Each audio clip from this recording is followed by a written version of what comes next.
nikmatil iman wal islam.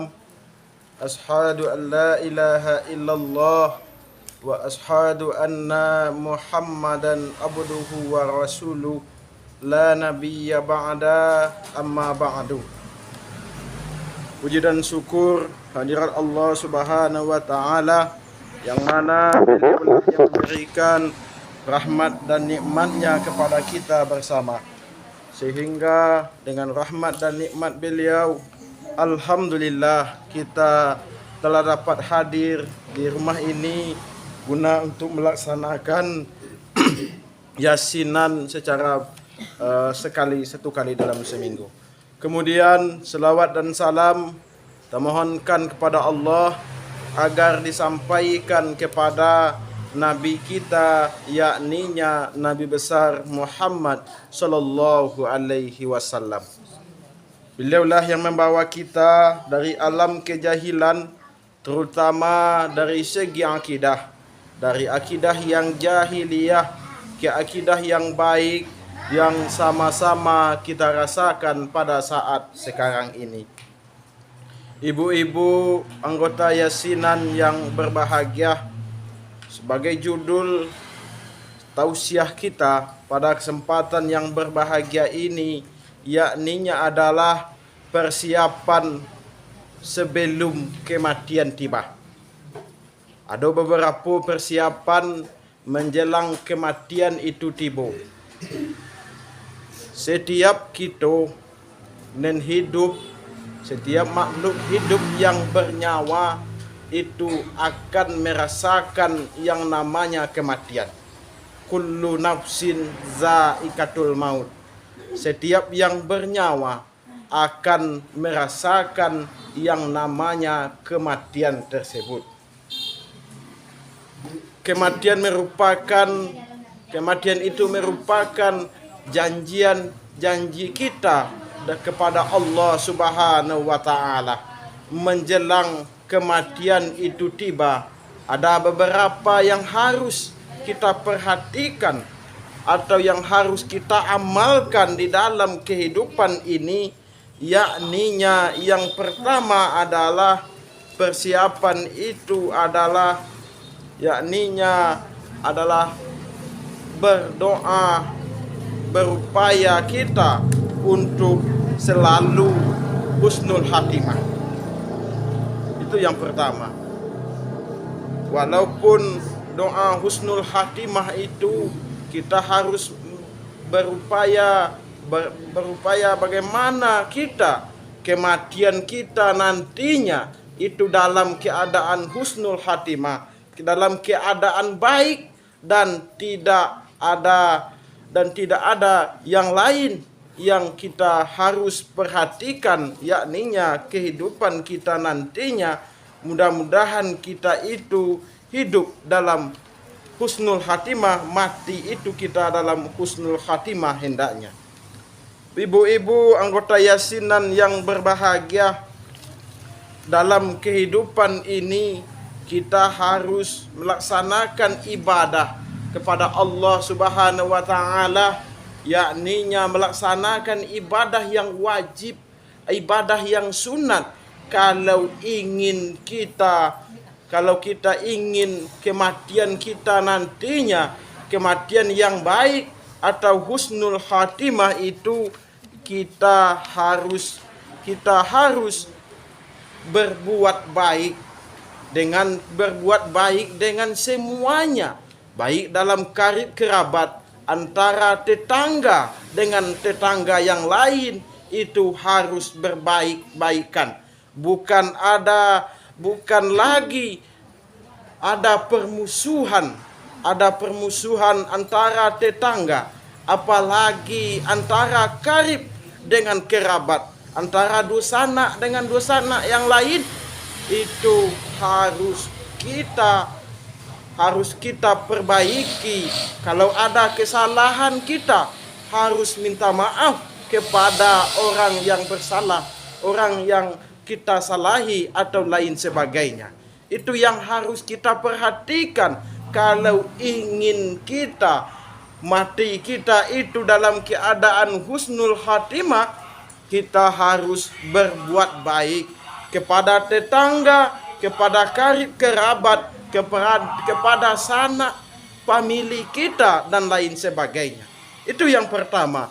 Kemudian yang kedua itu adalah bersedekah yang pahalanya terus mengalir. Bersedekah pahalanya akan terus mengalir, yakninya apabila mati anak cucu Adam, maka habislah segala perkaranya kecuali 3. Yang pertama adalah sedekahun jariyah.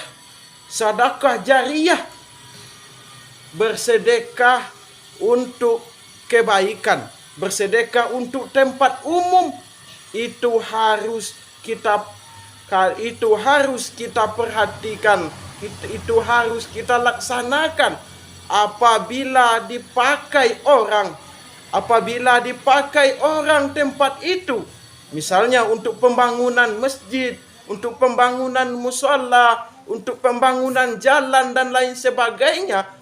Kalau kita menyumbang, kalau kita mewakafkan tanah kita untuk pembangunan itu, apabila dipakai orang tanah jalan itu, kita akan pahalanya akan terus mengalir.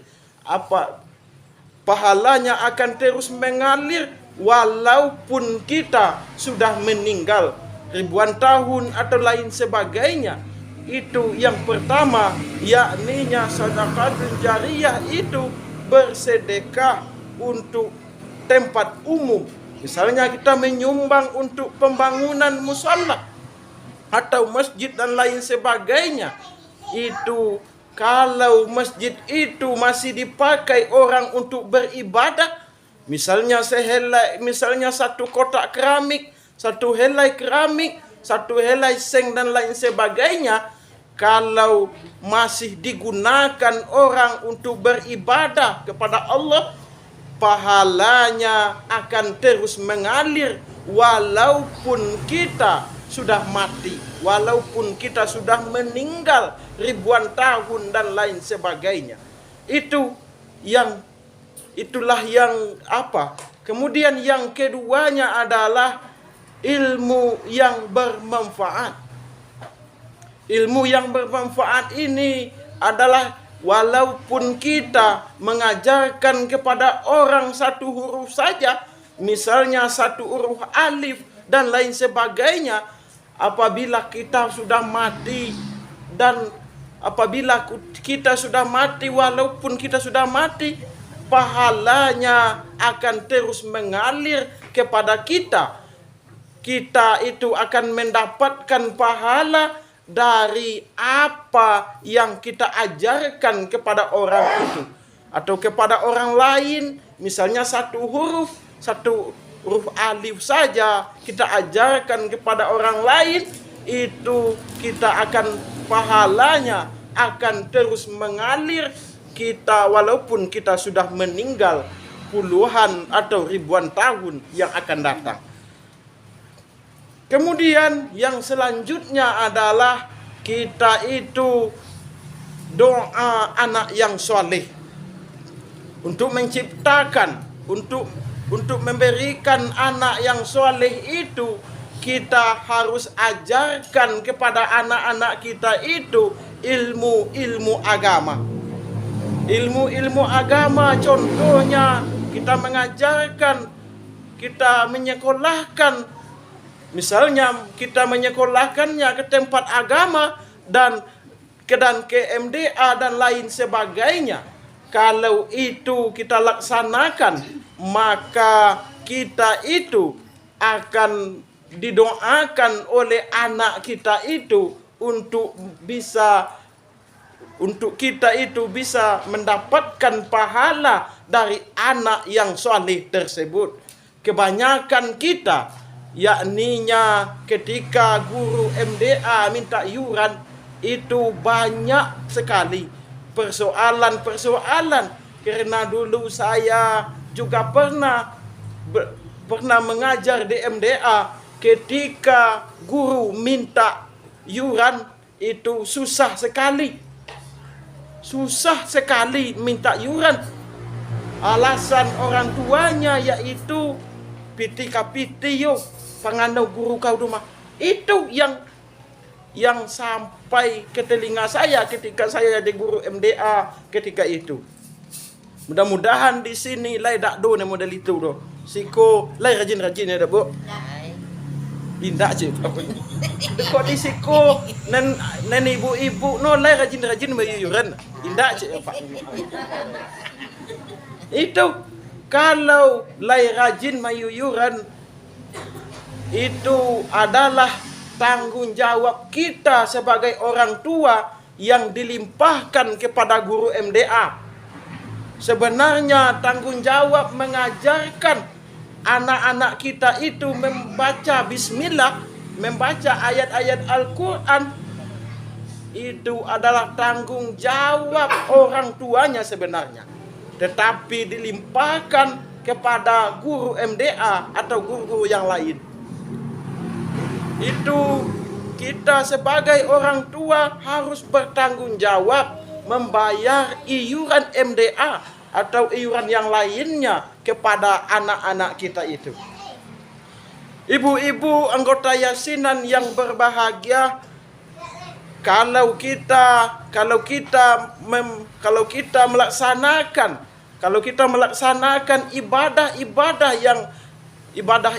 yang telah kami sebutkan tadi, insya Allah kita itu nantinya akan mendapatkan surganya Allah Subhanahu wa taala. Kemudian sebaliknya, kalau kita mengajarkan ilmu-ilmu kejahatan kepada orang lain, kita itu akan mendapatkan dosa dari apa yang kita ajarkan kepada orang lain tersebut. Misalnya kita mengajarkan kepada orang untuk supaya orang itu berkelahi dan lain sebagainya, sampai ilmu itu dilakukannya terus, maka kita akan menanggung dosanya dari apa yang kita ajarkan kepada orang lain tersebut. Ibu-ibu anggota yasinan yang berbahagia, kemudian yang ketiga, menjelang kematian itu adalah kehidupan. Kematian itu adalah kehidupan yang sebelum kehidupan akhirat nantinya. Di akhirat nanti ada dua jalan, ada dua tempat yang kita akan lalui. Yang pertama adalah kita itu ada dua tempat yang disediakan Allah. Ada surganya dan ada nerakanya. Kalau kita ingin masuk surga, kalau kita ingin masuk ke dalam surganya Allah nantinya, itu kita sering-seringlah berbuat baik. Kita sering-seringlah berbuat baik dan melaksanakan ibadah kepada Allah Subhanahu wa taala dengan cara mengeluarkan zakat, melaksanakan ibadah sholat dan lain sebagainya, puasa di bulan Ramadan, dan naik haji ke Mekah bagi orang yang mampu. Karena perbuatan-perbuatan itu harus kita laksanakan, itu wajib hukumnya, dan perbuatan-perbuatan yang lain yang disunahkan Allah Subhanahu wa taala. Ibu-ibu anggota yasinan yang berbahagia, kemudian yang lainnya yang harus kita laksanakan adalah kita itu harus berbuat baik atau melaksanakan ibadah kepada Allah Subhanahu wa taala seperti yang telah saya sebutkan tadi. Ibu-ibu anggota yasinan yang berbahagia, mungkin demikianlah yang dapat kami sampaikan pada kesempatan kali ini. Mudah-mudahan kita semuanya akan Mudah-mudahan kita semuanya mendapatkan surganya Allah dan kita mati dalam keadaan husnul khatimah hendaknya. Amin ya rabbal alamin. Demikian dari kami tutup dengan assalamualaikum warahmatullahi wabarakatuh. Waalaikumsalam warahmatullahi wabarakatuh.